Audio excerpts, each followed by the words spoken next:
କିଛି ବର୍ଷ ପୂର୍ବରୁ ମୋ ଜୀବନରେ କେହି ଜଣେ ଲୋକ ଥିଲା ଆଉ ମୁଁ ଭାବୁଥିଲି ଯେ ଯାଏଁ ସିଏ ଅଛି ମୋ ଜୀବନ ସବୁ ଭଲ, ଆଉ ଯଦି ସିଏ ପଳେଇବ ତାହେଲେ ମୋର ସବୁ ଖରାପ ହେଇଯିବ। କିନ୍ତୁ ରିଏଲିଟି ତାଠୁ ବହୁତ ଅଲଗା ଥିଲା।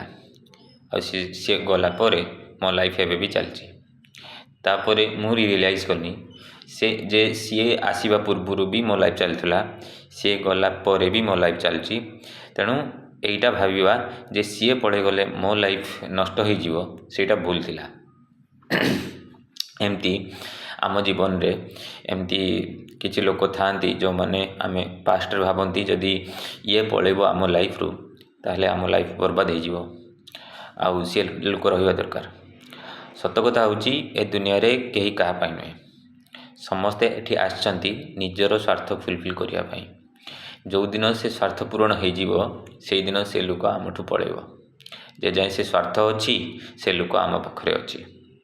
ଇଏ ହେଉଛି ଆମ ଦୁନିଆର ଗୋଟେ ବହୁତ ବଡ଼ ରିଆଲିଟି। ଆମେ ଭାବନ୍ତି ଯେ ସେ ଲୋକ ବିନା ଆମେ ବଞ୍ଚିପାରିବାନି। ସତ କଥା ହେଉଛି ସେ ଲୋକ ଆସିବା ପୂର୍ବରୁ ବି ଆମେ ବଞ୍ଚୁଥିଲେ, ଆଉ ସେ ଲୋକ ଗଲା ପରେ ବି ଆମେ ବଞ୍ଚିବା। ଏଇ କଥାଟା ଆମେ ରିଏଲାଇଜ୍ କରିବା ଦରକାର। ଆଉ ଯଦି ଆମେ ରିଏଲାଇଜ୍ ନ କରୁଛନ୍ତି ତାହେଲେ ଆମେ ଅଲଗା ଲୋକଙ୍କଠୁ ବହୁତ ପଛରେ ଅଛନ୍ତି। ଆଉ ମୁଁ ପଛରେ ରହିତେ ଚାହୁଁନାହିଁ, ଆଉ ବୋଧେ ଭଗବାନ ମୋତେ ପଛରେ ରଖିତେ ଚାହୁଁନଥିଲା, ସେଥିପାଇଁ ସେ ଲୋକକୁ ମୋଠୁ ନେଇଗଲା। ଆଉ ମୋତେ ଦେଖିତେ ଚାହୁଁଥିଲା ଯେ ଆମେ ତା ପାଇଁ ନୁହେଁ, ଆମେ ନିଜ ପାଇଁ ବଞ୍ଚୁଛନ୍ତି। ୟେସ୍, ବହୁତ ବଡ଼ ରିଏଲାଇଜେସନ୍ ହେବା ଦରକାର ଲୋକଙ୍କ ଲାଇଫ୍ରେ। ଲୋକ ତା ପାଇଁ ଆସିନାହାନ୍ତି ଯାହାକୁ ସିଏ ଭଲ ପାଉଛନ୍ତି। ଦୁନିଆରେ ଲୋକ ନିଜର ବାପା ମାଙ୍କ ପାଇଁ ଆସିଛନ୍ତି।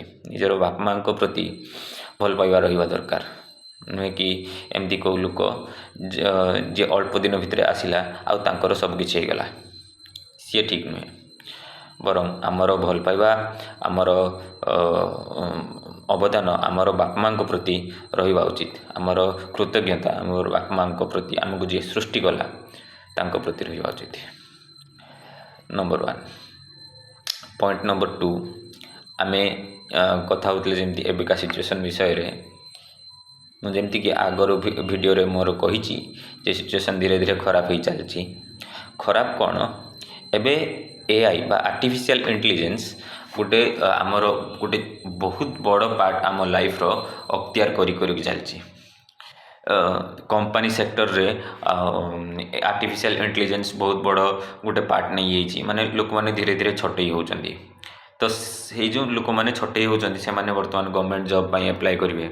ଯେଉଁମାନେ ଗଭର୍ଣ୍ଣମେଣ୍ଟ ଜବ୍ ପାଇଁ ଆପ୍ଲାଏ କରିବେ ତାମାନେ ଆମର ଜବ୍ ପାଇବା ପସିବିଲିଟି ଆହୁରି ଟିକେ କମିଯିବ। ତ ସେହି ହିସାବରେ ସେଇମାନେ ସମସ୍ତେ କୁଆଡ଼େ ଯିବେ? ସେମାନେ ଧୀରେ ଧୀରେ ତାଙ୍କର କମ୍ପିଟିସନ୍ ବଢ଼ି ଚାଲିବ। ଆମର ଜବ୍ ସେକ୍ଟରରେ ନହେଲେ ପ୍ରାଇଭେଟ୍ ସେକ୍ଟରରେ କମ୍ପିଟିସନ୍ ଆଗକୁ ବହୁତ ବଢ଼ିବ। ଆଉ ଏଇ କଥାଟା ଲୋକ ବୁଝୁନାହାନ୍ତି। ଲୋକ ନିଜର ଟାଇମ୍ ନିଜ ଉପରେ ଇନଭେଷ୍ଟ କରୁନାହାନ୍ତି, ବରଂ ସେମାନେ ଭିଡ଼ିଓ ଦେଖିବା, ବିଭିନ୍ନ ଗେମ୍ ଖେଳିବା, ତା ଉପରେ ସେମାନେ ଟାଇମ୍ ପାସ୍ କରିଦେଉଛନ୍ତି। ଏଇଟା ବୁଝିବା ଦରକାର। ଆଗକୁ ସିଚୁଏସନ୍ ବହୁତ ଖରାପ ହେବ। ଆଗକୁ ଲୋକମାନେ ପେଟ ପାଇଁ କିଛି ବି କରିଯିବେ। ଆଗକୁ ବହୁତ ସିଚୁଏସନ୍ ଖରାପ ହେବ। ସେ ଅନୁସାରେ ନିଜକୁ ଯିଏ ଖାପ ଖୁଆଇ ପାରିଲା ସିଏ ବଞ୍ଚିଯିବ। ବର୍ତ୍ତମାନ ଆମର ସରକାର, ଆମର ସେ ବିଜେଡ଼ି ସରକାର ହେଉ କି ବିଜେପି ସରକାର, ଯେଉଁ ବି ସରକାର ହେଉ, ସିଏ ବର୍ତ୍ତମାନ କେବଳ ଚେଷ୍ଟା କରୁଛି ସିଏ ଯେମିତି ପାୱାରରେ ରହିବ। ସିଏ ଯେମିତି ସବୁବେଳେ ଯେତେଥର ବି ଇଲେକ୍ସନ୍ ହେଉଥିବ ସେ ଇଲେକ୍ସନ୍କୁ ପାୱାରରେ ଆସୁ, ଏ କଥା ଆମର ସରକାର ବର୍ତ୍ତମାନ ଚିନ୍ତା କରୁଛି।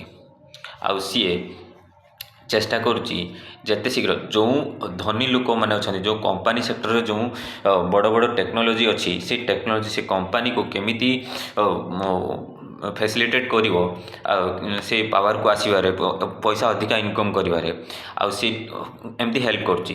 ଆଉ ସେ ଯେଉଁ କମ୍ପାନୀକୁ ସେ ହେଲ୍ପ କରୁଛି, ସେ କମ୍ପାନୀ ବି ତାକୁ ଫଣ୍ଡିଂ ଦେଉଛି ଏଇ ସରକାର ସବୁବେଳେ ପାୱାରରେ ରହିବା ପାଇଁ।